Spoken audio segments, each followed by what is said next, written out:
안녕하세요. 오늘 뉴스레터의 주요 내용은 다음과 같습니다. 1. 인도네시아 선고. 2. 태국으로 무기 수출. 인도네시아가 대한민국을 또 속였습니다. 지난 7월 27일부터 28일까지 조코위 인도네시아 대통령이 방한하면서 한국과의 경제 및 군사 안보 포럼을 진행했는데요. 그런데 KF-X 사업에서 한국을 기만하는 행동을 벌였습니다. 인도네시아 소식을 전해드리면 매번 똑같은 얘기가 아니냐 하시는 분들도 계시거나 새로운 인도네시아 소식을 궁금해하시는 분들도 계실 테니 먼저 결론부터 말씀드리겠습니다. 인도네시아는 아직도 한국의 간을 보고 있는 행동을 하고 있습니다. 하지만 우리 정부의 움직임이 이전과는 다른 모습을 보여 인도네시아 정부 관료들을 당황하게 했는데요. 즉 인도네시아의 개념 없는 행동이 이제는 도를 넘어 KF-X 사업에서 인도네시아가 퇴출당할 가능성이 굉장히 커졌습니다. 그동안 인도네시아의 몰상식한 행동 때문에 분을 사기신 우리 국민들이 상당히 많으실 텐데요. 하지만 다행히 우리 대한민국도 이제는 결단을 내릴 것으로 보입니다. 오늘은 인도네시아의 어처구니 없는 만행과 이를 응징할 가장 확실한 방법인 폴란드의 KF-X 사업 참여에 대해 알아보겠습니다. 지난 8월 1일 국회 국방위원회 업무보고서에서 충격적인 사실이 밝혀졌습니다. 엄동환 신임방위사업청장이 이전까지의 서신교환을 포함해 인도네시아와 여러 차례 협의가 진행됐으나 실질적인 진전은 없었다고 밝힌 것입니다. 동시에 이번 정상회담을 통해 실질적인 분담금 협의체를 구성하기로 했다는 사실도 알렸습니다. 그러니까 지난 2021년 11월 논의됐던 KF-X 사업 분담금 30%의 현물 분담조차 확정된 사항이 아니었다는 말입니다. 이는 정말 황당한 상황인데요. 여태껏 인도네시아가 우리 정부에게 협의를 요청했다고 알려졌던 소식들이 전 부인님의 기만이었다는 뜻이기 때문입니다. 인도네시아가 주장하는 분담금 협의체가 그 증거인데요. 만약 인도네시아가 분담금을 제대로 납부할 생각이라면 미납금을 구체적으로 언제 납부한지, 그리고 앞으로 납부할 예산은 언제까지 마련해서 제공할지를 우리 정부에 알리면 됩니다. 그러나 인도네시아는 분담금 협의체의 구성을 요청했습니다. 이건 분담금을 납부하겠다는 게 아니라 어떻게든 분담금 지급 일정을 미루면서 동시에 협의체를 통해 분담금을 낮추거나 이후 추가 기술 이전, 임하기 도입 단가 할인 등 이익을 따져보겠다는 것입니다. 한마디로 아직도 간을 보겠다는 뜻입니다. 이런 인도네시아의 행태에 많은 국민들이 분노하고 있습니다. 이제는 인도네시아를 보람의 사업에서 서둘러 퇴출하자는 목소리가 남녀노소, 여야큰 막론하고 나올 정도입니다. 그런데 이전과 크게 달라진 점이 있습니다. 바로 우리 대한민국의 움직임입니다. 이렇게 한국의 움직임이 바뀌게 된 데에는 폴란드의 역할이 매우 큽니다.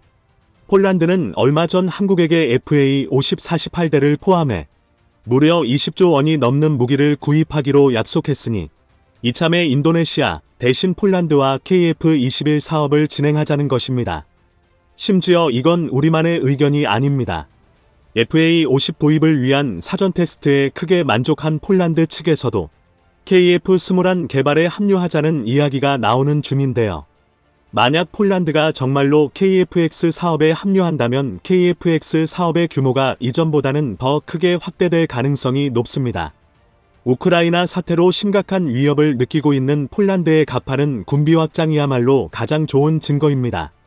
일례로 폴란드는 180대의 K2 흑표와 48대의 KG를 직도입하고 800대의 K2 전차와 600대의 K9 자주포를 라이선스 생산하겠다고 밝혔습니다. 따라서 폴란드가 인도네시아를 대신해 KF-21 공동개발 및 양산에 참여한다면 인도네시아가 원가로 사겠다고 했던 KF-21 48대에 절대 뒤지지 않는 수량을 직도입하고 우리 상상 이상의 물량을 라이선스로 생산하려 할 수도 있습니다. 심지어 정세까지 줬습니다. 최근 F-16의 가격이 폭등하고 F-35가 연달아 문제를 일으키며 중진국이 사용할 만한 4.5에서 5세대 전투기가 없다는 문제가 부각되면서 폴란드는 물론 세계 여러 나라에서 사실상 2020년대 이후 순항 중인 유일한 차세대 전투기인 보라매의 실질적인 구매 관심이 크게 늘고 있기 때문입니다.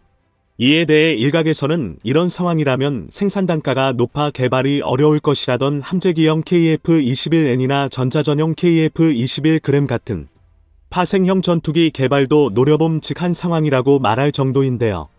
그런데 이런 분위기도 못 읽는 인도네시아의 만행은 극에 달하고 있습니다. 이제는 얘네들이 도대체 지성이란 게 제대로 있는지가 의문일 정도인데요. 지난 10여 년의 개발 기간 동안 우리 정부는 진보와 보수를 막론하고 KF-X 사업의 순항을 위해 인도네시아의 투정을 받아줬습니다. 경제가 어렵다며 갑자기 분담금을 내지 못하겠다고 해도 넘어갔으며 수리한 뒤 8년 동안 방치했던 잠수함이 침몰했다며 계약했던 잠수함 대금을 납부하지 못하겠다고 했을 때도 대화로 풀려 했습니다. 인도네시아 정부가 아무리 막 나간다고 할지라도 나름 국가로서 결국 협력에 나설 것이니 국익을 위해 대한민국은 끝까지 인내했습니다. 하지만 이런 우리의 정성과 배려에도 불구하고 인도네시아의 폐악질은 날이 갈수록 심해졌습니다. 잠수함 도입 대금을 차일피일 미루던 와중에 새로 맺은 T-50 추가 도입 사업의 계약금 납부조차 제대로 이행하지 않은 것입니다. 게다가 그 와중에 KF-21 분담금 중 일부를 현물로 통쳐달라는 어이없는 요구까지 했습니다. 그야말로 아나무인 그 자체였는데요. 이쯤 되니 우리 정부 역시 인도네시아의 태도에 얼굴이 굽기 시작했습니다. 두피 라팔 2마기 도입은 국가적 도발이나 마찬가지였습니다. 구체적으로는 KF-21 48대를 공동 개발하는데 쓸 예산도 없다는 인도네시아 정부가 KF-21과 용도가 비슷한 미들급 전투기임에도 훨씬 가격이 비싼 라팔 2마기를 동네 편의점에서 물건 고르듯 쉽게 도입했는데요. 이건 아무리 봐도 KF-21을 살 생각이 없는 것입니다. 그뿐만 아니라 인도네시아가 KF-21을 살 돈으로 외산 전투기를 사는 게 낫다고 판단한 것은 애초부터 KF-X 사업에 기대가 전혀 없었다는 확증입니다. 게다가 더 충격적인 것은 인도네시아가 라팔 2마기 뿐만 아니라 다용도 최고급 전투기로 사용할 F-15EX의 구매까지 동시에 진행 중이라는 것입니다. F-15EX는 4.5세대 전투기임에도 불구하고 F-35A보다 가격이 비싼 초고가 전도기입니다. 팔아서 인도네시아가 돈이 없어서 분담금을 내지 못하겠다는 것은 그야말로 한국을 제대로 무시한 사기란 것이죠. 하지만 그런데도 불과 얼마 전까지만 하더라도 대한민국은 어떻게든 인도네시아를 끌고 가야 했습니다. 다시 말해 수출이 문제였기 때문인데요. 적어도 300대 생산이 진행돼야 기존 계획한 양산 단가를 맞춰서 수출을 할 수 있었기 때문입니다. 물론 한국이 단독으로 보람에 300대를 확보해 양산 단가를 낮추는 방법을 선택할 수도 있습니다. 하지만 유지비와 인구 감소에 따른 병력 문제, 또 추후 F-35처럼 양산 이후 발생할 수 있는 리스크 등을 고려할 때 한국이 단독으로 300대를 생산해 보유하는 것은 여러모로 위험 부담이 너무 컸습니다. 전투기 300대면 조종사 300명이 있으면 되는 것이 아닌가 싶으시겠지만 그런데 현실은 그렇지 않습니다. 상시 교대를 위해 파일럿이 더 필요하기 때문인데요. 그리고 전투기를 정비할 정비사, 관제 임무를 시행할 관제사, 비행장을 지킬 방공부대와 경비대, 각종 무장과 보급을 관리할 군수부대까지 더한다면 2마기 300대를 추가로 도입할 때 막대한 인력이 필요합니다. 또 설비도 문제입니다. 현재 국군은 북한의 비행장 공격에 대응하기 위해 대부분의 경납고를 두꺼운 가마 콘크리트로 만들어진 엄체호로 운용 중입니다. 이걸 이글루라고 하는데요. 그런데 이 이글루 하나의 건설비가 수십억 원이 넘습니다. 2023년 공사가 완공될 예정인 군산의 18, 대미, 항공기 엄체호 시설공사 예산이 무려 1,475억 원이나 한정도인데요. 만약 우리 공군이 기존 예정보다 2.5배인 300대의 보라매를 도입하게 된다면 이 엄체호 건설에만 조 단위의 비용이 추가로 소모됩니다. 정리하자면 인도네시아 없이 KF-X를 단독 사업으로 하는 것은 아무리 대한민국이라 할지라도 무리가 따른 수밖에 없었습니다. 그런데 이런 판세가 완전히 바뀌었습니다. 즉 이제는 인리끝 신경 쓰지 않아도 된다는 것입니다. 현재 폴란드라는 최상의 선택지가 생겼기 때문인데요. 지난 7월 말 폴란드는 무려 3조 원이 넘는 막대한 예산을 들여 48대의 FA-50을 구입했습니다. 내년까지 블록 2 업그레이드가 일부 반영된 블록 1.5 사양 FA-50 12대를 먼저 도입하고 이후 수년에 걸쳐 FA-50 48대의 도입과 배치를 완료해 세계 비행정대로 구성된 FA-50 비행대대를 완판할 계획인데요. 그뿐만 아니라 블록 2 사양 FA-50까지 무사히 수령한다면 뒤이어 KF-21 보람의 사업에 참여할 용의가 있음을 공식 석상에서 여러 차례 언급했습니다. 다시 말해 폴란드는 인도네시아와 마찬가지로 공동 개발을 통해 항공 자립 기반을 마련하고 저렴한 가격에 강력한 차세대기를 확보하려는 것인데요. 만약 폴란드가 KF-X 사업에 참여한다면 아무리 적게 잡아도 인도네시아가 약속했던 48대 이상을 구입할 것이 확실해 보입니다. 그뿐만 아니라 이 사업이 제대로 성사된다면 이제는 인도네시아를 걱정할 필요가 없어집니다. 또 폴란드는 인도네시아처럼 돈을 떼먹을 걱정을 한 필요도 없습니다. 러시아에 대항해 정군을 개편 중인 폴란드의 안보 상황과 수조 원을 항공 전력 강화에 지출하더라도 큰 문제가 없을 정도로 미국과 EU의 국방 원조가 있기 때문인데요. 하지만 그런데도 이번 FA-50 도입과 동시에 KF-X 사업에 참여한 의사를 밝힌 것은 굉장히 큰 결단입니다. 한국산 무기에 모든 것을 걸었다가 한국이 약속을 지키지 못한다면 폴란드 국방에 심각한 문제가 생길 게 뻔하기 때문인데요. 더군다나 한국은 아직 미국, 러시아에 비하면 항공시장에서 큰 실적이 없습니다. 그러나 폴란드는 이런 상황에도 불구하고 한국을 선택했습니다. 폴란드가 이렇게 화끈한 결정을 할 수 있었던 것은 폴란드 공군의 체질 변화와 연관이 있는데요. 현재 폴란드는 소련제 전투기로 구성됐던 자국 공군을 완전히 바꾸는 중입니다. F-35A를 대거 도입해 최고급으로 삼고 미들급으로 F-16V를 운영하려는 것이죠. 그런데 하급에서 문제가 심각합니다. 지금 운영 중인 수-22와 MiG-29의 노후화가 심해 한국에서 추락 사고로 조기 퇴역이 결정된 F-5처럼 사고 위험성이 굉장히 높습니다. 이 때문에 폴란드 공군에서는 하급 전력으로 사용할 경공격기를 찾았습니다. 동시에 주력 기종인 F-16, F-35와 연동이 가능한 새로운 이마기를 찾았는데요. 그게 바로 FA-50이었습니다. FA-50은 T-50 기반의 항공기입니다. 그리고 T-50은 F-16과 F-35를 개발한 록히드 마틴이 훈련기를 만들기 위해 한국과 합작한 결과물입니다. 그래서 F-16을 조종할 줄 알면 FA-50을 조종하는데 몇 시간이면 충분합니다. 그 반대 역시 마찬가지인데요. 심지어 F-35용 훈련기로도 쏠만합니다.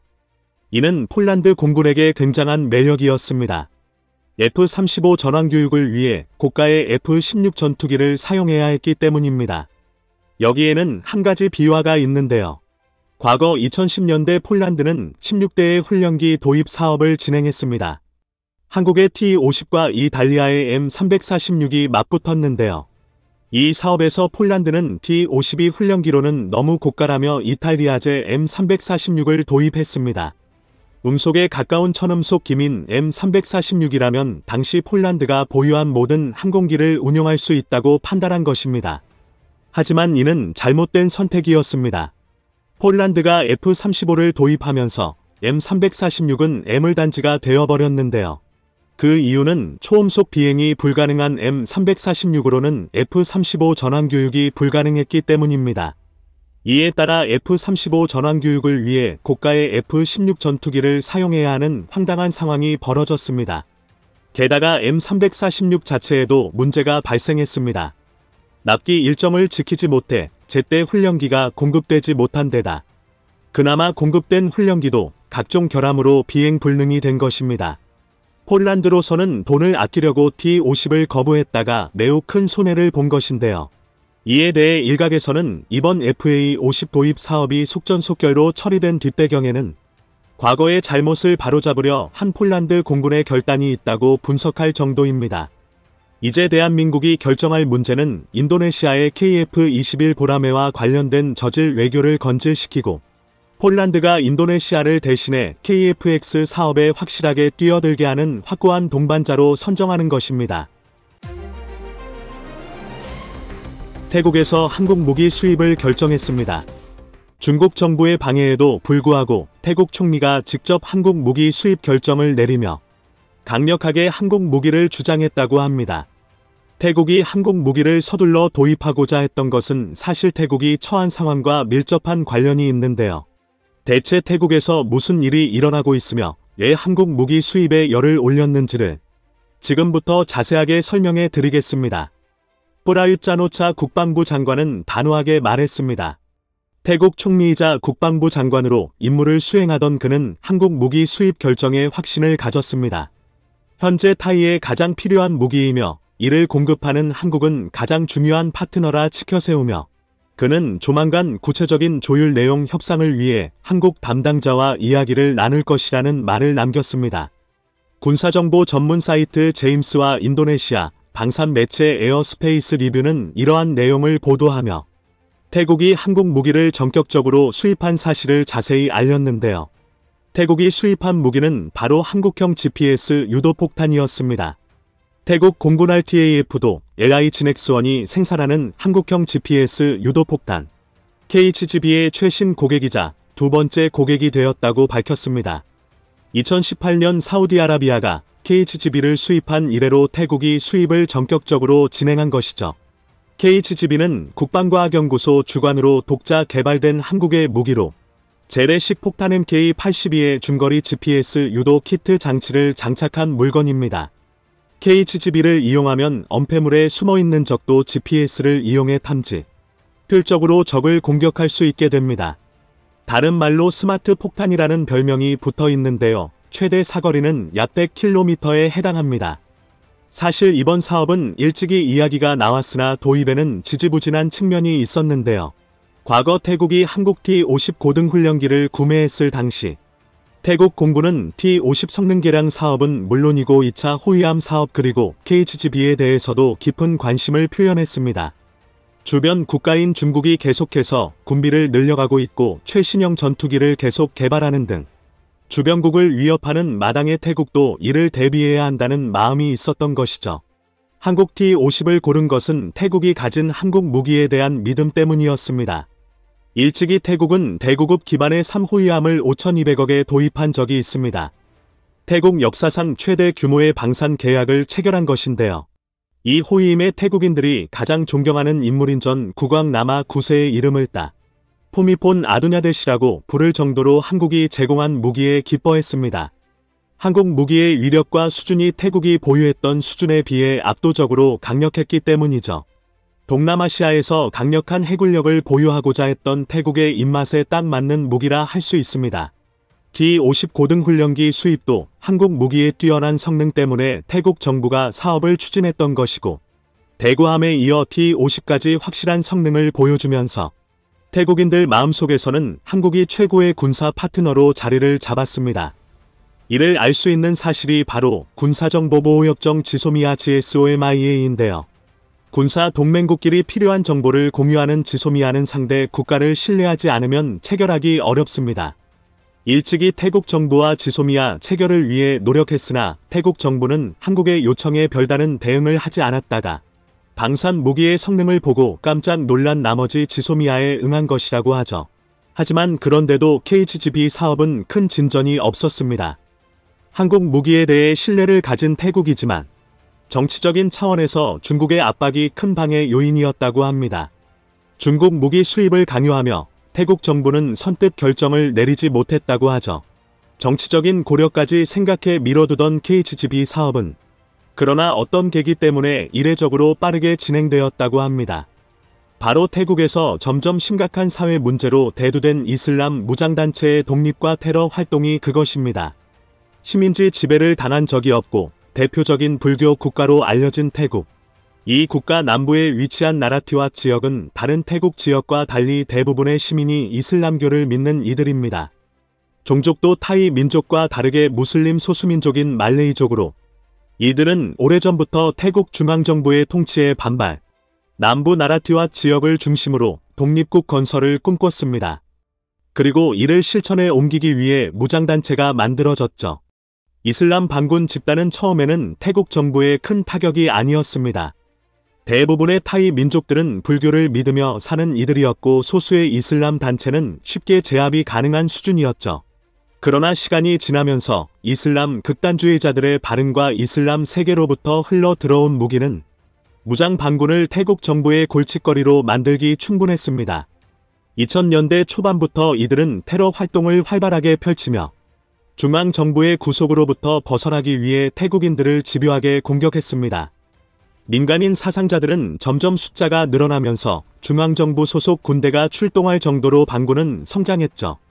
그리고 올해 8월 태국 남부 주요 지역에서 하룻밤 사이 20곳에 달하는 폭탄 테러와 방화가 일어났습니다. 현지 언론인 방콕포스트에 따르면 빠따니, 나라티와 알라 등 태국 남부 주요 장소에서 화재가 발생했다는 사실을 알렸습니다. 편의점과 주유소 등 주요 시설에서 발생한 이 테러로 많은 사상자가 발생하거나 재산 피해가 잇따랐는데요. 태국 경찰의 조사 결과 이슬람 반군 세력들이 주요 지역에 폭탄을 미리 설치해 발생한 일인 것이 드러났습니다.